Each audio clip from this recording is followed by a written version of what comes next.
Y para finalizar, entonces, quiero hablar acerca de, de la palabra, de cómo la palabra puede tener dos significados o dos alternancias. Entonces, podemos aquí hablar de la dicotomía de la palabra dicotómica. Una dicotomía quiere decir aquellos dos aspectos que hacen parte de un mismo objeto, como por ejemplo una moneda. Una moneda que es un mismo objeto puede tener dos caras. Con la palabra ocurre de esta forma también. Por una parte tenemos la cuestión denotativa y por la otra cara tenemos la cuestión connotativa. Lo denotativo es es aquel significado que de alguna forma es aceptado por una sociedad amplia. Entonces, hablamos aquí desde la objetividad de la palabra, ¿no? Todo mundo acepta un significado de dicha palabra y de aquí entonces que nosotros nos podamos comunicar.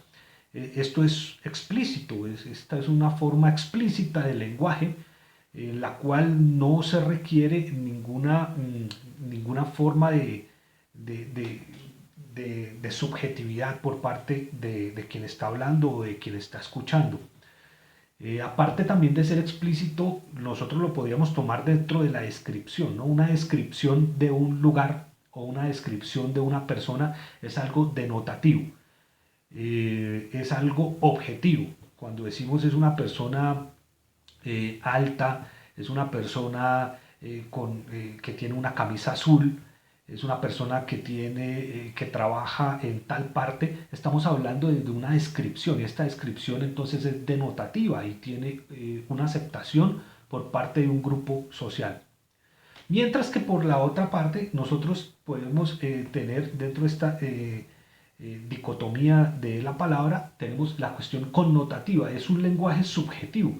Quiere decir que yo le puedo dar un significado a una palabra y ese significado que yo le doy es solamente mío, no hace parte de un constructo social. Es implícito y requiere una inferencia por parte del individuo. Voy a poner entonces un ejemplo. Cuando hablamos del amanecer, si buscamos en el diccionario la palabra amanecer, entonces vamos a encontrar que solamente tiene un significado para un grupo social que diría algo así como el inicio de un día. Pero si yo hablo del amanecer, luego de la pandemia, entonces podría estar dándole de manera implícita una esperanza de una vida mejor. Vemos aquí que son dos significados distintos, ¿no? Primero, el que lo encontramos en el diccionario, que es denotativo y que pertenece a una construcción social. Y por el otro lado, connotativo, que le doy yo ese significado y que pertenece a un registro individual. Cuando nosotros hacemos lecturas, también podemos hablar o también podemos hacer intertextualidades. Este proceso de intertextualidad es bien importante cuando nosotros queremos leer con plena conciencia, ¿no? En otras palabras, el intertexto es ese diálogo que hay entre varios textos. No leemos solamente como si fuera una palabra sagrada, no leemos solamente para memorizar, sino que leemos también para permitir esos diálogos con otros textos. Entonces, cuando estoy leyendo, supongamos, El amor en los tiempos del cólera de Gabriel García Márquez, y hay una parte que se me parece a otra obra, digámoslo de pronto Las mil y una noches. Entonces yo empiezo a hacer comparaciones, empiezo a hacer diálogos y empiezo a hallar esas similitudes que hay entre estos dos textos, similitudes, pero también pueden ser, por ejemplo, diferencias.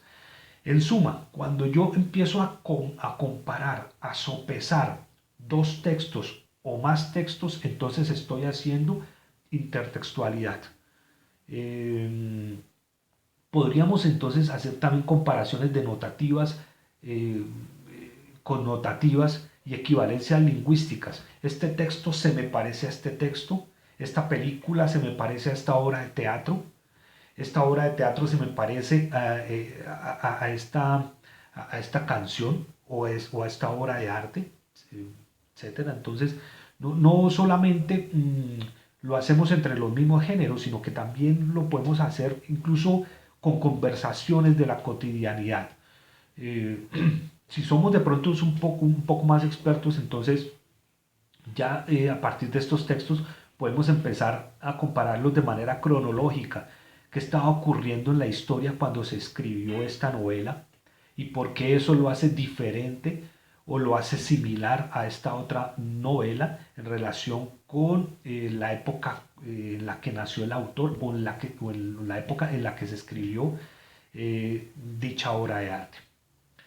En suma, los procesos de lectura son procesos mentales que requieren concentración por parte del lector y que más allá de la concentración requiere diálogo, no solamente con el autor, sino diálogo interno, diálogo con nosotros mismos. Asimismo, los textos no se leen de la misma manera, sino que yo debo saber qué tipo de texto es para darle un determinado tratamiento.